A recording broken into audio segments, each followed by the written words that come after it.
Hello, good morning. कैसे हैं आप लोग? साकेत आईएएस के यूट्यूब चैनल पर सभी का स्वागत है। भारतीय इतिहास के हमारे जो प्रैक्टिस सेट में आज हम बात करेंगे हमारे प्रैक्टिस सेट नंबर 13 की, और हर एक प्रैक्टिस सेट में जो 20 क्वेश्चन आपको दिए जा रहे हैं उन 20 क्वेश्चन के माध्यम से कम 40 से 50 क्वेश्चन आपके तैयार हो रहे होंगे, ऐसी मुझे उम्मीद है। और आपने इतिहास के काफ़ी सिलेबस को इससे कवर भी कर लिया होगा। खासतौर से प्राचीन इतिहास की जो सीरीज अभी चल रही है उसको आपने काफ़ी हद तक कवर भी कर लिया होगा। साथ साथ एनसीईआरटी पढ़ते जाइए, और इसके बाद हम आपको जो शॉर्ट कंटेंट देंगे इतिहास के उसको भी रिवीजन कीजिएगा, जिसमें डायरेक्ट फैक्ट आपको बताएंगे वन लाइनर आंसर के लिए। ठीक है, तो चलिए चलते हैं हमारे प्रैक्टिस सेट नंबर 13 में। पहला प्रश्न हमारे सामने है, निम्नलिखित कथनों पर विचार कीजिए और बताइए कि इनमें से कौन कौन से कथन सही हैं। तो चलिए देखते हैं कौन से कथन है जिन पर विचार करना है। पहला कथन है, अंतिम मौर्य शासक बृहद्रथ मौर्य शासक बृहद्रथ की हत्या उसके प्रधान सेनापति पुष्यमित्र शुंग ने की थी। ये प्रश्न आपसे पूछा जा रहा है कि जो मौर्य शासक था, उसका अंतिम मौर्य शासक था वह बृहद्रथ का, और बृहद्रथ की हत्या उसके जो मुख्य सेनापति था पुष्यमित्र शुंग, उसने की थी। क्या यह कथन सही है? तो यह कथन पूरी तरह से सही है, क्योंकि पुष्यमित्र शुंग ने अंतिम मौर्य शासक बृहद्रथ की हत्या करके ही शुंग वंश की स्थापना की थी। फिर अगला पॉइंट आता है, अंतिम शुंग राजा देवभूति की हत्या उसके ब्राह्मण मंत्री वासुदेव कर्व ने की और उसके राज सिंहासन को हत्या लिया। ठीक है, तो ये भी बिल्कुल सही है, क्योंकि शुंग के बाद कर्व आए हैं और इसी प्रकार से कर्वों ने देवभूत की हत्या करके कण्व वंश की स्थापना की। तो ये दूसरा भी सही है। तीसरा है, आंध्र ने कण्व राजवंश के अंतिम शासक को पद वंचित किया था। ठीक है, तो ये तीसरा पॉइंट जो है, इसमें जो आंध्र शब्द इस्तेमाल किया गया है, यहां पर आंध्र का मतलब है आंध्र भ्रात्य। ठीक है, यहां पर आंध्र भ्रात्य शब्द पूरा होता है, और आंध्र भ्रात्य किसको कहा जाता था? सातवाहनों को कहा जाता था। तो सातवाहनों ने कण्व राजवंश के अंतिम शासक को पदवचित करके, यानी कि पद से वंचित करके क्या किया? सातवाहन वंश की स्थापना की। ये तीनों कथन सही है, तो हमारा उत्तर होगा ये सभी सही हैं। यानी कि मौर्यों के बाद कैसे क्रमशः यहाँ पर नए नए वंशों की स्थापना हो रही है उसका यहाँ पर विवरण दिया गया है। अगला प्रश्न है, प्रश्न नंबर 2, निम्नलिखित राजाओं में से किसका जैन धर्म के प्रति भारी झुकाव था? इनमें से वो कौन सा राजा था जो कि जैन धर्म में आस्था रखता था? ए दशरथ, बी बृहद्रथ, सी खारवेल और डी हुविष्क। ठीक है, तो इसमें सही उत्तर होगा आपका खारवेल। ये खारवेल क्या था? कलिंग का राजा था। ठीक है, कलिंग नरेश। और कलिंग नरेश खारवेल जो है ये जैन था। ये कैसे पता चलता है? तो इसका जो खारवेल अभिलेख है, खारवेल, ठीक है, खारवेल का हाथी गुम्फा अभिलेख। अभी हम आपको यहाँ अभिलेख थोड़े से बताएंगे और उनसे आपको ये जानकारी मिल जाएगी कि किस अभिलेख में क्या लिखा हुआ है। बहुत सारे प्रश्न यहाँ से बनते हैं इसी सीरीज में, इसी जो सेट नंबर 13 है, इसमें बहुत सारे प्रश्न आपको यहाँ से मिलेंगे और अलग से भी आते हैं। इसको हम 2-3 बार देखेंगे, फिलहाल यहाँ देखेंगे, फिर अगले क्वेश्चन में एक बार फिर से रीड करेंगे। तो इसमें देखिए पहले ही नंबर पर लिखा हुआ है हाथी गुम्फा अभिलेख। ठीक है, ये जो हाथी गुम्फा अभिलेख है ये कलिंग नरेश खारवेल से संबंधित है। किससे संबंधित है? कलिंग नरेश खारवेल से संबंधित है हाथी गुम्फा अभिलेख, और इसमें खारवेल के शासन संबंधी घटनाओं का विवरण प्राप्त होता है। और इसी अभिलेख में यह भी लिखा हुआ है कि जब नंद शासक ने कलिंग को जीता था, अशोक से पहले एक नंद राजा ने भी कलिंग को जीता था, और उस समय वह नंद शासक यहाँ से यानी कि कलिंग से अपने साथ एक जैन प्रतिमा उठा ले गया।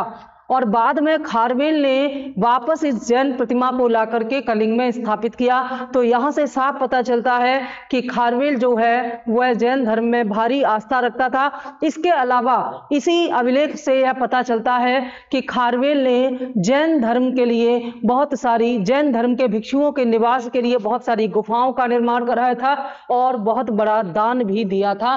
तो इसके द्वारा खारवेल के जैन धर्म में आस्था का पता चलता है। बाकी अभिलेखों को एक बार देख लें जिससे कि आगे हमें इसकी जानकारी हो जाए। जूनागढ़ या गिरनार अभिलेख का संबंध किससे है?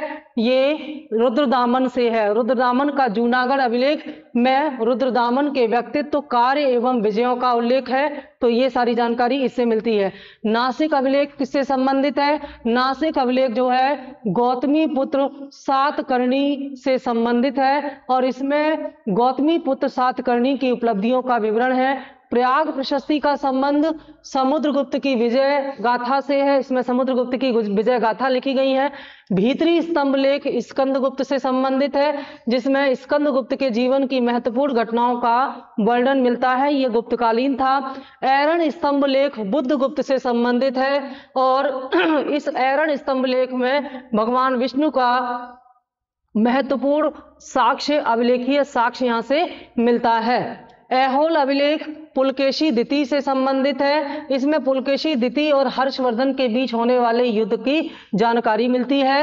मंदसौर का जो अभिलेख है यह मालवा नरेश यशोवर्मन से संबंधित है और इसमें यशोवर्मन की सैनिक उपलब्धियों का वर्णन किया गया है। देवपाड़ा अभिलेख का संबंध विजयसेन से है और इसमें बंगाल के सैन्य वंश के शासकों का उल्लेख मिलता है। ग्वालियर प्रशस्ति प्रतिहार शासक मेहर भोज से संबंधित है। प्रशस्ति क्या होती हैं? किसी राजा की प्रशंसा में लिखे गए जो लेख होते हैं उन्हें प्रशस्ति कहते हैं। तो ग्वालियर प्रशस्ति प्रतिहार शासक मेहर भोज के संबंध में जानकारी मिलती है और मेहर भोज आप जानते हैं कि बहुत महत्वपूर्ण राजा था, आगे प्रतिहार राजा था, ये आगे इसके बारे में बताया जाएगा। गरुड़ स्तंभ लेख जो है कहाँ से मिला है? बेसनगर से। गरुड़ स्तंभ लेख या बेसनगर का गरुड़ स्तंभ लेख ये यवन राजदूत हेलियोडोरस से संबंधित है और इसमें दूसरी शताब्दी ईसा पूर्व के मध्य में भारत में भागवत धर्म होने का प्रमाण मिलता है। तो ये महत्वपूर्ण जो हमारे अभिलेख हैं इसको जान लीजिए, क्योंकि यहाँ से जब आगे प्रश्न बनेंगे तो आप उनका उत्तर दे पाएंगे। तो ये जो प्रश्न नंबर 2 था हमारा, खारवेल जो है ये जैन धर्म में आस्था रखता था। ठीक है, आगे अगला प्रश्न। पहला ईरानी शासक जिसने भारत के कुछ भागों को अपने अधीन किया था वह कौन था? ए साइरस, बी कैम्बिसिस, सी डेरियस प्रथम और डी सहार्ष। आपसे पूछा जा रहा है कि वह पहला ईरानी शासक बताइए जिसने भारत के कुछ भागों को अपने नियंत्रण में या अधीन कर लिया था। तो उसका नाम है सी डेरियस प्रथम। ठीक है, इसने कुछ पंजाब के कुछ क्षेत्रों को अपने नियंत्रण में कर लिया था और वहीं पर सियालकोट में, ठीक है, सियालकोट का एक अन्य नाम है साकल। ठीक है, तो यहाँ पर अपना राजधानी बना करके पूरे सत्ता को अपने नियंत्रण में उस क्षेत्र की किया। तो पंजाब के एक क्षेत्र को पहली बार जीतने वाला था ये पहला ईरानी शासक था डेरियस प्रथम। ठीक है, अगला प्रश्न। ईसा पूर्व दूसरी शताब्दी के आरंभ में उत्तरी अफगानिस्तान में स्थापित भारतीय यूनानी राज्य कौन सा था? ठीक है, ईसा पूर्व दूसरी शताब्दी पूछा है। ईसा पूर्व दूसरी शताब्दी में के आरंभ में उत्तरी अफगानिस्तान में स्थापित भारतीय यूनानी राज्य कौन सा था? देखिए, आपने देखा था कि जब चंद्रगुप्त मौर्य का साम्राज्य स्थापित हुआ तो चंद्रगुप्त मौर्य ने यूनानी राजदूत जो है उस यूनानी राजदूत सेल्यूकस निकेटर को परास्त किया और उसके बाद उन दोनों के बीच में जो संधि हुई उसके उपरांत चंद्रगुप्त मौर्य को पश्चिमोत्तर प्रांत में अफगानिस्तान तक के बहुत महत्वपूर्ण क्षेत्र प्राप्त हुए जो उस समय मौर्य साम्राज्य का हिस्सा बने।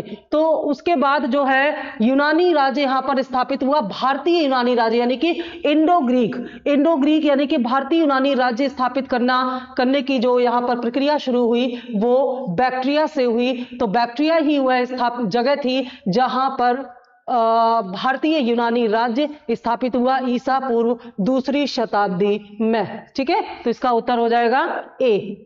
अगला प्रश्न हमारा, बौद्ध ग्रंथ मिलिंद पन्हों, ये प्रश्न बहुत ज्यादा पूछा जाता है। बौद्ध ग्रंथ मिलिंद पन्हों किस हिंद यवन शासक पर प्रकाश डालता है? ठीक है, तो मिलिंद पन्हों का सीधा संबंध है मिनांडर से, और यहां पर एक बौद्ध भिक्षु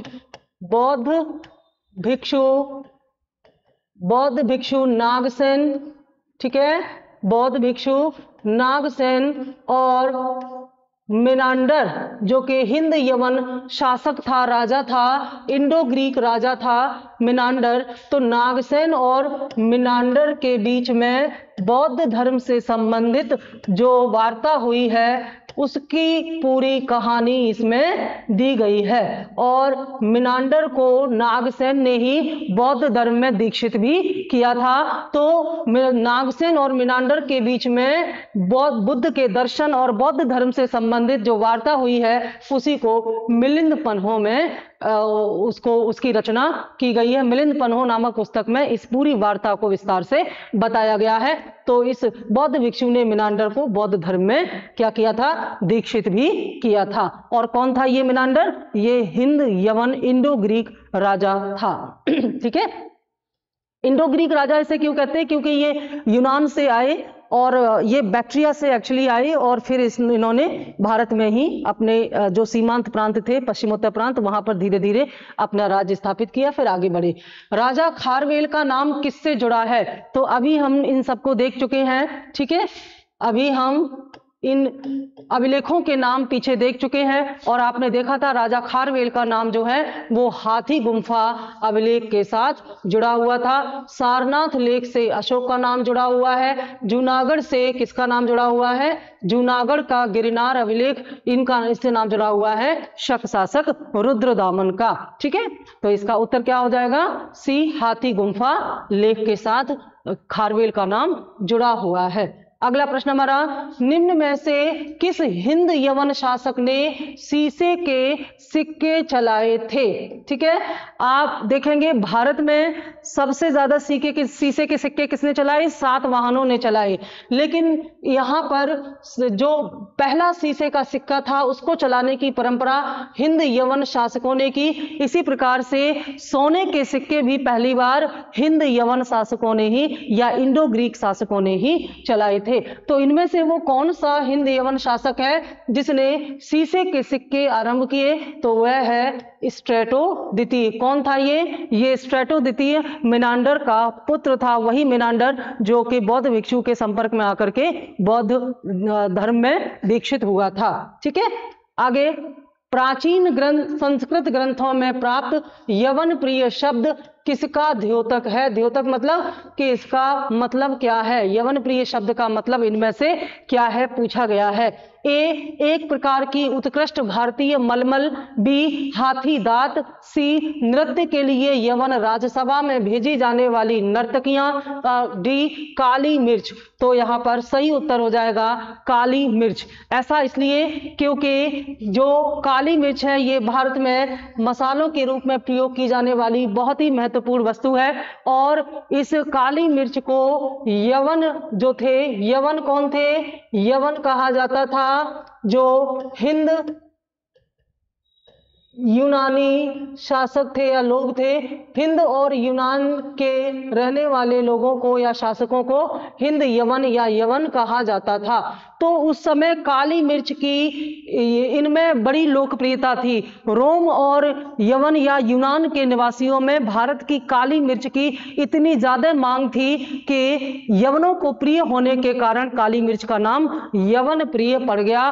तो यवन प्रिय मिर्च का ही जो द्योतक है वो है यवन काली मिर्च।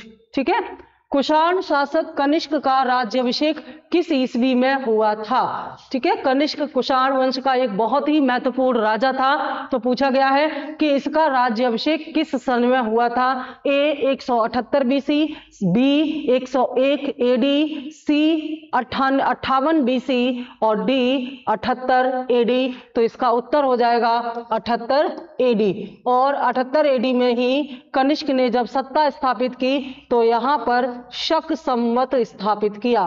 ठीक है, 78 एसी से क्या स्टार्ट किया इन्होंने? शक संवत। और इसी शक संवत या 78 एसी को, एडी को ही भारत में राष्ट्रीय कैलेंडर के रूप में इस्तेमाल किया गया है। यह भारत का राष्ट्रीय कैलेंडर भी है।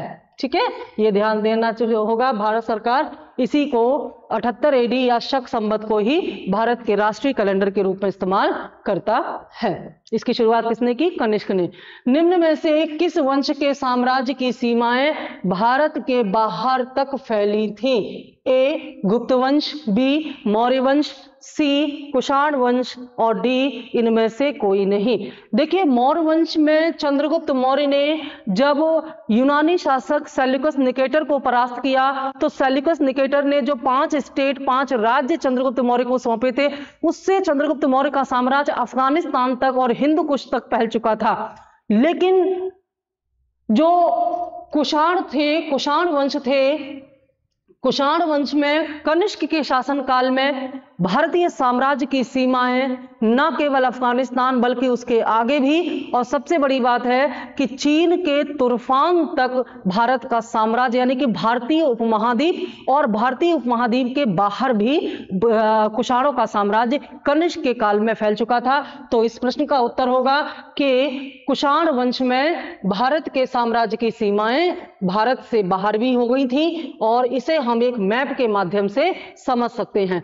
यह है कुषाण साम्राज्य। और इस कुषाण साम्राज्य में आप देखेंगे कि ये जो चीन है, ये चीन से लेकर के बैक्ट्रिया तक, हिंदकुश तक, ये पूरा साम्राज्य कुषाणों के नियंत्रण में आता था। निश्चित तौर पर ये बहुत बड़ी बात थी, क्योंकि इससे पहले और इसके बाद कभी ऐसा नहीं हुआ कि भारतीय साम्राज्य की सीमाएं पूर्व में चीन तक विस्तारित हो गई हों। ठीक है, ऐसा पहले कभी नहीं हुआ। तो ये वो क्षेत्र है जहां इनका प्रभाव था, और ये वो है जहां जो प्रत्यक्ष इनके नियंत्रण में थे। तो इस तरह से चीन तक सीमाओं का विस्तार था।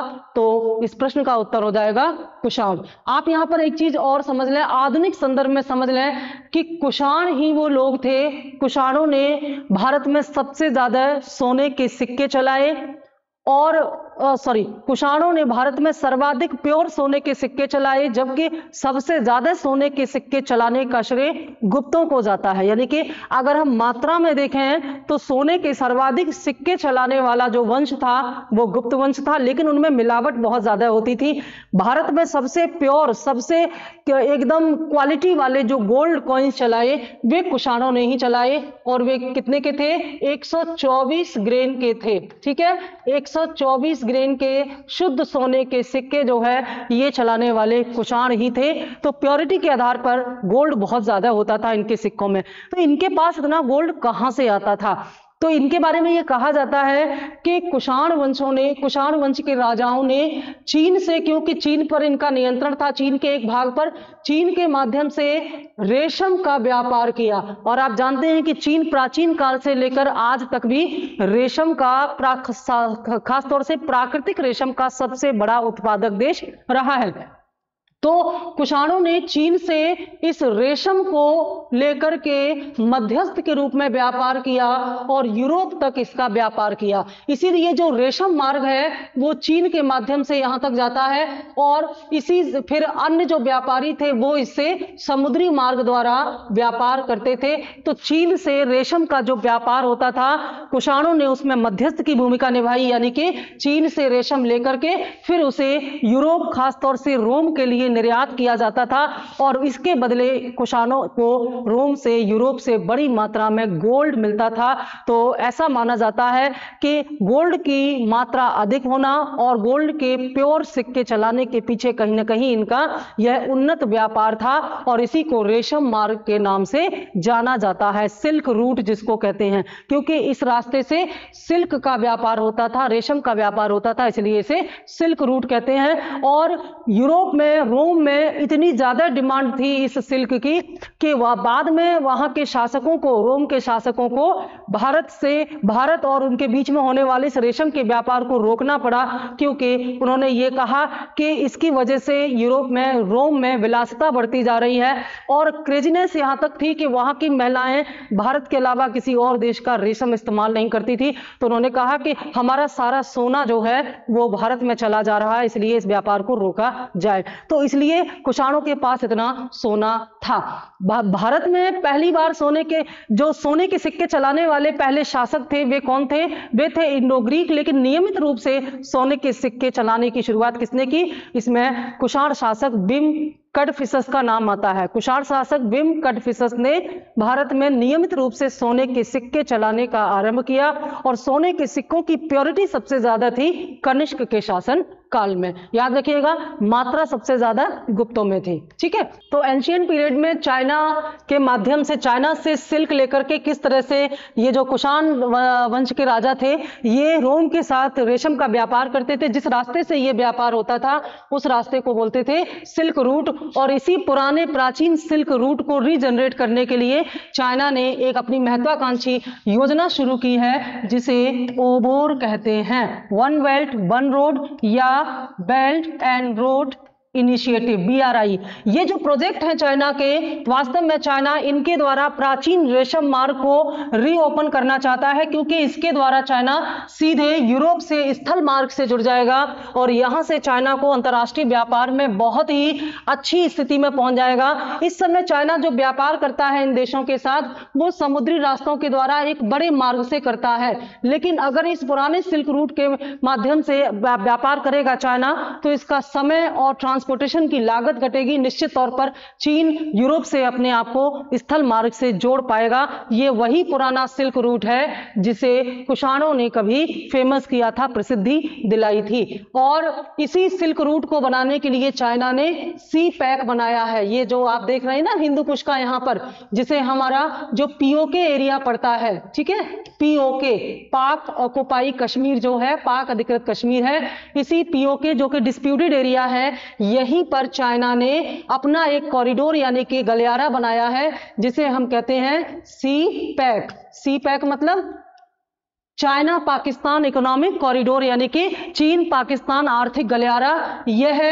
3000 किलोमीटर का एक ऐसा रास्ता है जो चीन को सीधे जोड़ता है।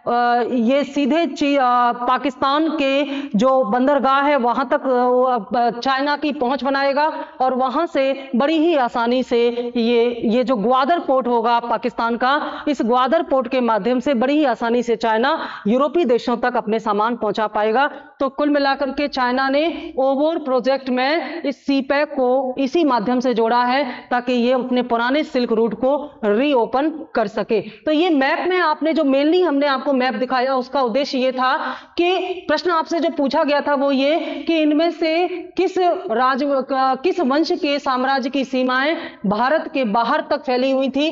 तो इस मैप में आपने देखा कि कुषाण साम्राज्य की सीमाएं न केवल भारत बल्कि भारत के बाहर चीन और इधर यूनान तक भी फैली हुई थी। ये अपने आप में महत्वपूर्ण है। तो प्रश्न का उत्तर कुषाण हो जाएगा। अगला प्रश्न, कश्मीर में कनिष्क के शासन काल में जो बौद्ध संगीति आयोजित हुई थी, कौन सी बौद्ध संगीति थी ये? कश्मीर में कनिष्क के शासन काल में जो बौद्ध संगीति हुई वो कौन सी थी?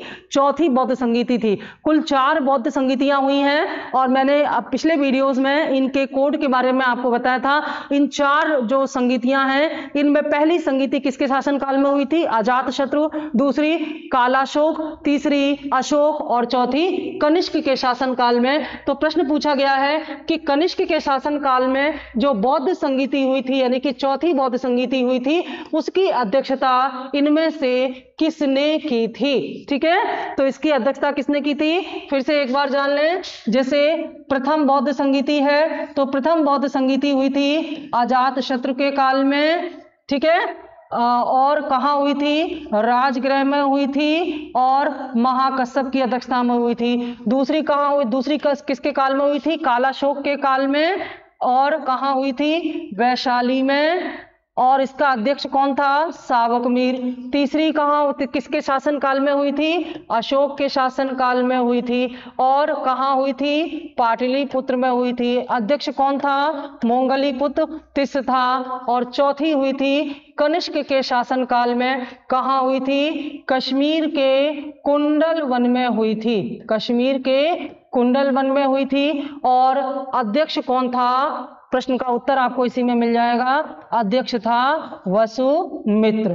ठीक है, वसुमित्र इस चौथी बौद्ध संगीति का अध्यक्ष था। ये बहुत महत्वपूर्ण है। तो मैंने जो कोड बनाया था अकाक राम वैसा पामोकक, उसी से इसका उत्तर निकल के आया। क्वेश्चन नंबर 12 पूछ रहा है अश्वघोष किसके समकालीन था? ए अशोक के, बी चंद्रगुप्त द्वितीय के, सी कनिष्क का और डी हर्षवर्धन का। तो अश्वघोष का जो समय है वो कनिष्क के समय में से मैच करता है। कनिष्क के समय का महत्वपूर्ण कवि था अश्वघोष, और अश्वघोष ने बुद्ध चरितम की स्थापना की। बुद्ध चरितम नामक महत्वपूर्ण ग्रंथ की स्थापना की।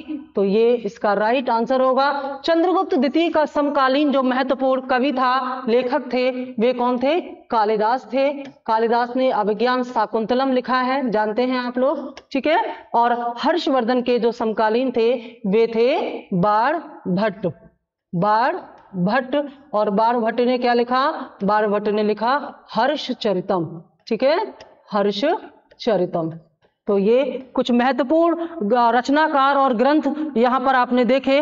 तो कुल मिलाकर के ये जो, और अशोक के समकालीन कोई ऐसा कवि नहीं था। अशोक से पहले जो चंद्रगुप्त मौर्य आए थे, चाणक्य चंद्रगुप्त मौर्य के समकालीन थे। तो इस प्रश्न का उत्तर आपका हो गया सी कनिष्क।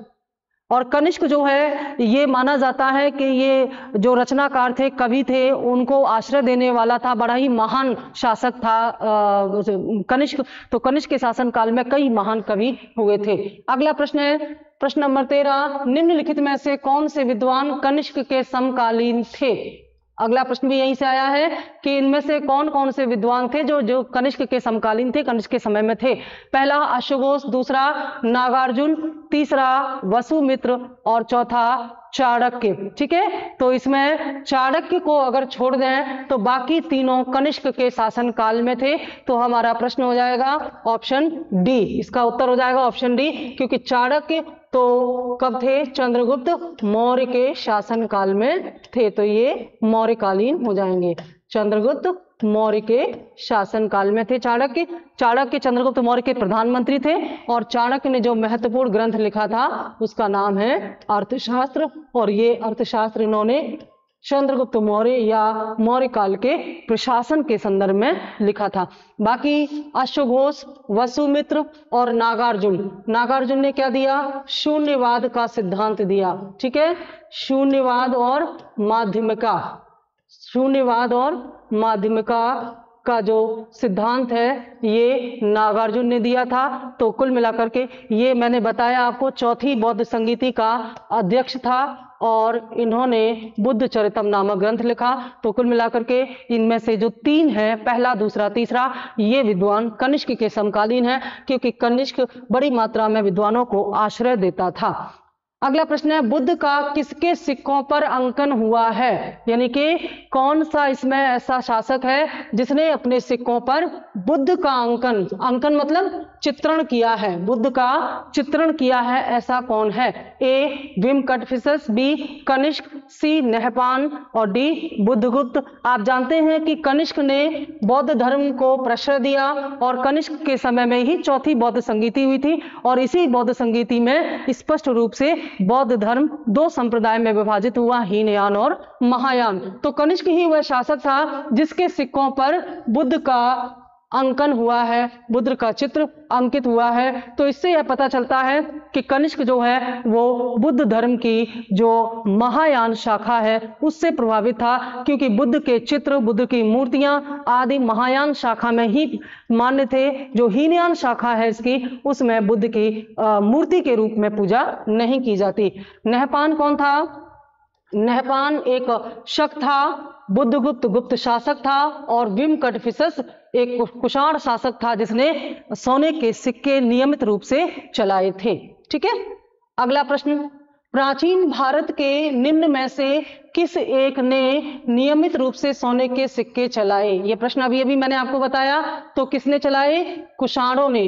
कुषाण ही वो शासक थे जिन्होंने पहली बार नियमित रूप से सोने के सिक्के, नियमित रूप से, देखिए अगर आता कि पहले बार सोने के सिक्के किसने चलाए तो हिंद यवन शासक हो जाते, लेकिन नियमित रूप से सोने के, जैसे हिंद यवन शासकों ने एक आध सिक्का ढलवा दिया, लेकिन नियमित रूप से इसका संचालन जो है वो कुषाणों ने किया है और वो कुषाण राजा है विम कटफिसस। ठीक है, विम कटफिसस ने इसको नियमित रूप से चलाया था। और कुषाणों में वो राजा कौन सा है जिसने सबसे ज्यादा प्योर सोने के सिक्के चलाए? तो वो कनिष्क है। ठीक है, आगे देखें, उत्तरी तथा उत्तरी पश्चिमी भारत में सर्वाधिक संख्या में तांबे के सिक्कों को जारी किया गया था। किसके द्वारा? ए इंडो ग्रीक के द्वारा, बी कुषाणों के द्वारा, सी शकों के द्वारा और डी प्रतिहारों के द्वारा। यहां भी दो तरह की चीजें, तथ्य निकल के आते हैं कि तांबे के सिक्कों का प्रचलन, तांबे के सिक्कों को पहली बार, यानी कि पहले शुरुआत में तांबे के सिक्के तो इंडो ग्रीक हो जाएगा, लेकिन पूछा है कि सर्वाधिक संख्या में, बड़ी मात्रा में, तो कुषाण हो जाएगा। तो प्रश्न में इस बात को आप ध्यान रखेंगे कि क्या पूछा गया है। तो यहां सर्वाधिक मात्रा में पूछा गया है, तो 2 पॉइंट एक साथ देख लें। सबसे ज्यादा तांबे के सिक्के कुषाणों ने चलाए, जबकि सबसे ज्यादा सोने के सिक्के गुप्तों ने चलाए। ठीक है, पहला तांबे का सिक्का और पहला सोने का सिक्का जो है वो हिंद यवन शासकों ने चलाया, लेकिन बड़ी मात्रा में तांबे के सिक्के और प्योर सोने के सिक्के कुषाणों ने चलाए। ये कुछ मिले जुले से फैक्ट हैं और इसीलिए हम जो आपकी कंटेंट वाली क्लास लेके आ रहे हैं उनमें फैक्ट बेस्ड, क्योंकि इतिहास में फैक्ट बहुत इंपॉर्टेंट होते हैं। हम जब उन्हें पूरी किताब में पढ़ते हैं तो किताब का जो स्टोरी है वो तो हमें समझ में आ जाता है, लेकिन फैक्ट कहीं ना कहीं उसमें खो जाता है। तो हम आपके लिए इस पूरे सिलेबस से फैक्ट लेकर के आएंगे, हर चैप्टर के महत्वपूर्ण तथ्य लेकर के आएंगे एक एक लाइन के, और उसके साथ साथ ग्राफ भी लेकर के आएंगे, चार्ट भी लेके आएंगे, जिन्हें बहुत ही कम समय में, यानी कि एक तरह से आपके सिलेबस की हर एक चैप्टर की समरी या संक्षिप्त विवरण हो जाएगा। तो इससे आपको बहुत ज्यादा फायदा होगा, बहुत कम समय में पूरा सिलेबस आप अपनी समीक्षा या समरी कर लेंगे। ठीक है, तो ये जो अगला प्रश्न है हमारा, उस प्रश्न का उत्तर मैंने दे दिया था आपको, उस प्रश्न का उत्तर मिल गया था आपको, ऑप्शन बी है। अगला प्रश्न है, कला की गांधार शैली निम्नलिखित किसके समय में फली फूली? ठीक है, यहाँ मूर्ति कला की दो शैलियां बहुत ही प्रसिद्ध हैं, एक मथुरा शैली और दूसरी गांधार शैली। तो पूछा गया है कि किसके समय में गांधार शैली का विकास सबसे ज्यादा हुआ था? ए कुषाणों के समय में, बी गुप्तों के समय में, सी अकबर के समय में और डी मौर्यों के समय में। तो इसका सही उत्तर होगा ए कुषाणों के समय में गांधार शैली का सबसे ज्यादा विकास हुआ। और एक महत्वपूर्ण तथ्य यहां जान लीजिए कि बुद्ध की सर्वाधिक मूर्तियां वो गांधार शैली में ही बनाई गई थी।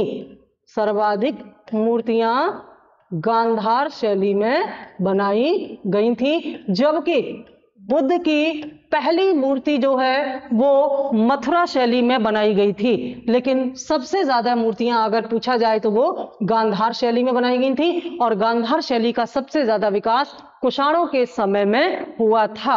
और ये गांधार शैली हिंद और यवन प्रभाव से थी, इस पर यूनानी प्रभाव था। ठीक है, इस समय तक महायान संप्रदाय स्पष्ट रूप से आ चुका था और बुद्ध स्वयं मूर्ति पूजा का समर्थन नहीं करते थे, लेकिन बौद्ध धर्म की एक शाखा महायान ने बुद्ध को की ही मूर्ति बना करके पूजा। और एक प्रश्न पीछे हम लोगों ने डिस्कस किया था कि भारत में वह पहले मानव जिनकी मूर्ति बना करके पूजा गया वे बुद्ध ही थे, क्योंकि बुद्ध से पहले जो मूर्तियां पूजी जाती थी वे मानव की नहीं होती थी बल्कि देवताओं की होती थी। और ऐसे देवता, जो सबसे प्राचीन देवता जिनकी मूर्ति बना के पूजा गया, वे शिव पाशुपति थे या पाशुपति शिव थे। सिंधुकालीन उनकी प्राचीनता जाती है। तो इस प्रश्न का उत्तर क्या हो गया?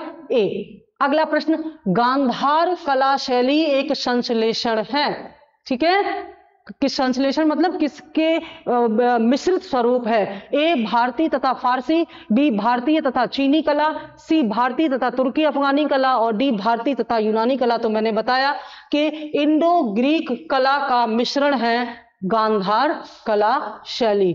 ठीक है, और ये यूनानियों का प्रभाव था भारतीय कला पर। ठीक है, नेक्स्ट क्वेश्चन, प्राचीन काल में भारत पर आक्रमणों के संदर्भ में निम्न में से कौन सा एक सही कालानुक्रम है? जो मौर्योत्तर काल में जो भारत में आक्रमण हुए थे उनका क्रम पूछा गया है। ए यूनानी, शक, कुषाण, बी यूनानी, कुषाण, शक, सी शक, यूनानी, कुषाण और डी शक, कुषाण, यूनानी। तो आपका सही सीक्वेंस होगा ए यूनानी, शक और कुषाण। इस क्रम में जो आक्रमण थे, बाह्य आक्रमण थे भारत में, वे आए। और ये मौर्योत्तर काल राजनीतिक दृष्टि से बड़ा ही अस्थिर रहा था। उसके बाद फिर इसमें स्थिरता आई जब गुप्तों ने अपना साम्राज्य स्थापित किया था। लास्ट प्रश्न है हमारा, भागवत धर्म का ज्ञात पहला अभिलेखीय साक्ष्य क्या है? हमने अभी अभी तमाम जो अभिलेखों का चार्ट पढ़ा था उनमें से एक अभिलेख इससे के आंसर से संबंधित भी था। अगर आपने ध्यान दिया होगा तो इसका आंसर बता सकते हैं। तो पूछा गया है कि कौन सा एक ऐसा अभिलेख है जिसमें भागवत धर्म का पहला लिखित साक्ष्य मिलता है? ए समुद्रगुप्त की प्रयाग प्रशस्ति, बी गौतमी बलश्री का नासिक अभिलेख, सी बेसनगर का गरुड़ अभिलेख और डी धनदेव का अयोध्या अभिलेख। तो इसका सही उत्तर होगा सी बेसनगर का गरुड़ स्तंभ लेख। यह हेलियोडोरस द्वारा बनाया गया था, हेलियोडोरस। ठीक है, हेलियोडोरस कौन था? हेलियोडोरस एक यवन शासक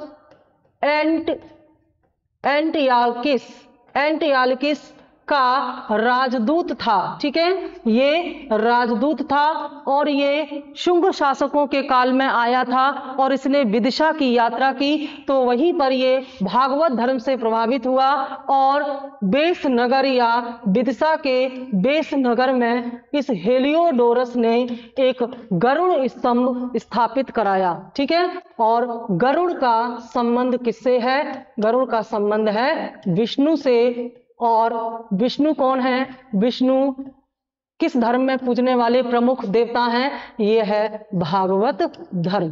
ठीक है, तो भागवत धर्म का पहला अभिलेखीय साक्ष्य यह बेसनगर का गरुड़ स्तंभ माना जाता है।